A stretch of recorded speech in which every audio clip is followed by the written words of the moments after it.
Welcome to Comics I Would Never Have Collected as a Kid, Part 2. In the first video I did in this series, I explained how I was strictly a superhero collector. I didn't deviate from that genre much at all as a kid, and then up into my 20s and 30s. And I actually stopped collecting when I was 40, took a 10-year hiatus. I actually got rid of every comic I owned at the time. And it was only when I returned at 50 and discovered like Shannon's channel and Rod and Dr. Von Chilla that I found a new appreciation for horror and mystery, for war, for sci-fi. And so I started to look into those titles. And now some of those books are some of my favorite titles. I mean, the Justice League of America will always be number one in my eyes, but I love DC's the Bronze Age horror of DC, especially. You're talking House of Secrets, House of Mystery, Secrets of Sinister House, Ghosts. Even you could lump Swamp Thing into that. Sinister House of Secret Love. There's so many. Tales of Ghost Castle. I just think DC did it better than anyone else in that the Bronze Age, my opinion.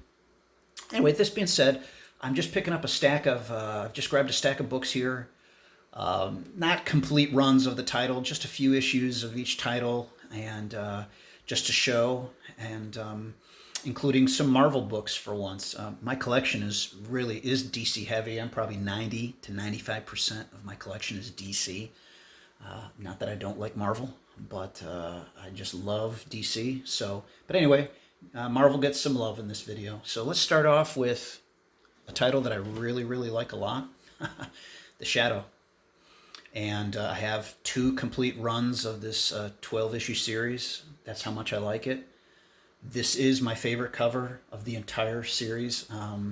Most people would probably look to one of Mike Kaluda's covers, but this is Frank Robbins on number 8, Night of the Mummy. Just something about it. I just love it. This is not only my favorite cover of this run, it is one of my all-time, you could probably lump it into my top 10 all-time favorite covers. I don't know what it is. I just love the cover. Some people are not high on Frank Robbins' artwork, but I really do like it. And one more in the Shadow run, and that is my man, Joe Kubert. Great cover. Nice issue, too. Nice condition. Showcase. I did buy some Showcase back in the day, but again, when it featured superheroes. This is number 88 with Jason's Quest. And I do believe that the cover is by Mike Sekowsky with inks by Dick Giordano. Showcase presents the unusual story of a boy, his bike, his search. Who is she? Where is she? He's talking about his sister. And I think this is a great story arc. This 3-issue run I thought was excellent. I really did. This is number 89. Again, Mike Sekowsky on the cover, Dick Giordano on the inks.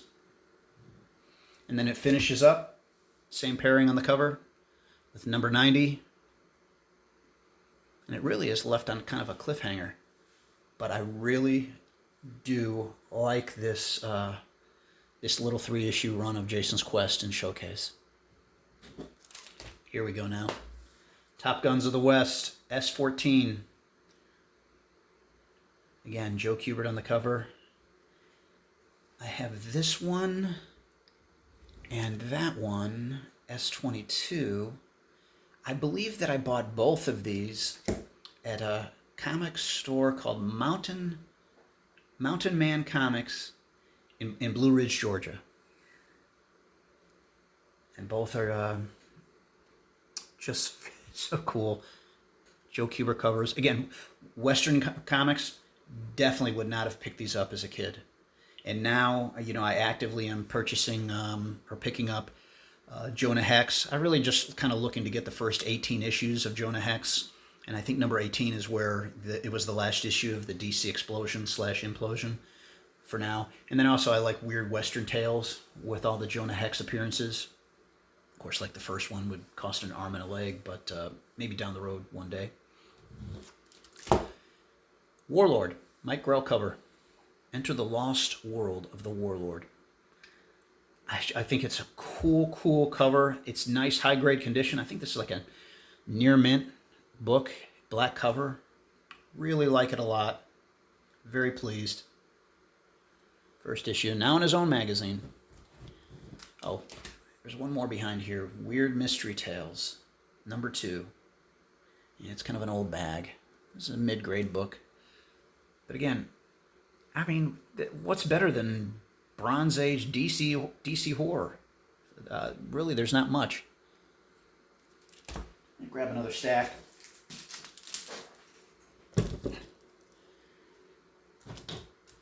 Weird War Tales. This is one of the giants from 75, 76 that are square bound. And this was really a purchase. You know, when Shannon he does a spotlight on these giant square bounds from 75, 76. And when I saw this, I'm like, I have to have it. And eventually I did. Another Weird War Tales from the DC Comics Salutes the Bicentennial from 1976. Joe Kubert on the cover. Number 47 in the run of Weird War Tales. Number 14 in DC Comics Salutes the Bicentennial. Tarzan presents Edgar Rice Burroughs' Weird Worlds. This issue I picked up at a place called Kelsey's Vintage in West Palm, Florida. And I picked up, I think, a couple other issues, and I just thought, that's a cool cover. And, of course, it's Joe Kubert, and any Joe Kubert cover is a good cover. And I had to have it. And I got it at a very good deal. And then I decided, you know what? I'm going to get the whole run, which I do, but I'm not going to show the entire run. Just a couple more issues. This one, number 2, Weird Worlds. These are some nice copies, too. And number 3. That's a nice copy. Here we go with some Marvel love. A picture book. Picture frame cover, excuse me. Combat Kelly and the Deadly Dozen. I think that's John Severin on the cover. And this and number 2, I bought in a lot. It was just the seller was selling both of them. They're nice copies. They're both at least like very fine plus, if not near mint, or very fine / near mint. And he was selling it at a very reasonable price. And I bought this a few years ago, and I'm like, I'm going to buy both of them. And very pleased with both of them. I mean, again, something I would have never bought as a kid. I think there was, 7 or 8 issues of this run. And in the last issue, I think almost everybody dies.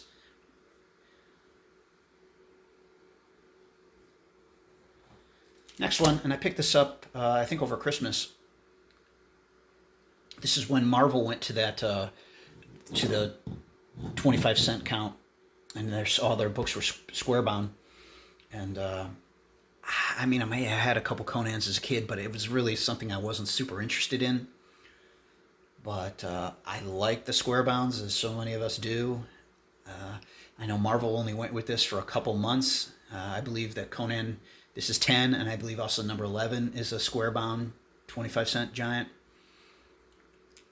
Cool cover. Very cool cover. Barry Windsor Smith. Kull the Conqueror. I just have 3 issues of Kull the Conqueror. I have number 1 up in the wall. This is number 2, and I really liked when Marvel had this. I mean, I just think that's kind of, I just always liked that over the Marvel Comics group at the top. So number 1 and 2 are like my favorite, just covers of that whole entire run of the Kull the Conqueror, or Kull the Destroyer, as it later became. But I do have this one as well, number 11, Kull the Destroyer, and this was a, Dr. Von Chilla showed this in a video years ago, and it was one of his favorite covers. in the run. Actually, he was just showing like favorite covers of comics that he had, and I think this was his favorite in the Cole run, and I really liked it a lot, so I had to get it. Mike Plug on the cover, by the way, so had to pick that up. By this axe, I rule.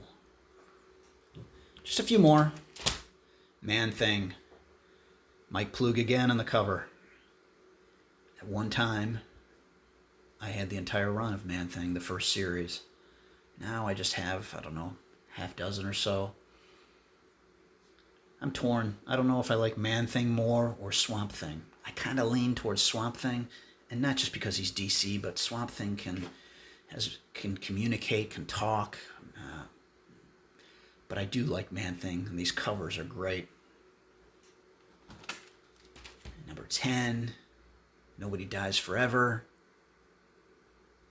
That's a cool cover. And this is a Shannon-inspired purchase. He did a spotlight on supernatural thrillers in his series of the week years ago. And this was my favorite cover as well, number 3. Just fantastic. Another picture frame. Gil Kane, if I'm not mistaken, on the cover. And at the time he showed this video, the series was more reasonable, and I was thinking maybe I should start collecting it. And now it's gone up in value some. Still, I mean, attainable, but there's some other stuff that I want to get first. But I really do love this one. Probably as I said, probably my favorite cover in the whole run. But anyway, that's just another look at comics I would have never have collected as a kid. And I'm sure I can do a part 3 and a part 4 down the road, which I will. But thanks for watching, everyone. Take care.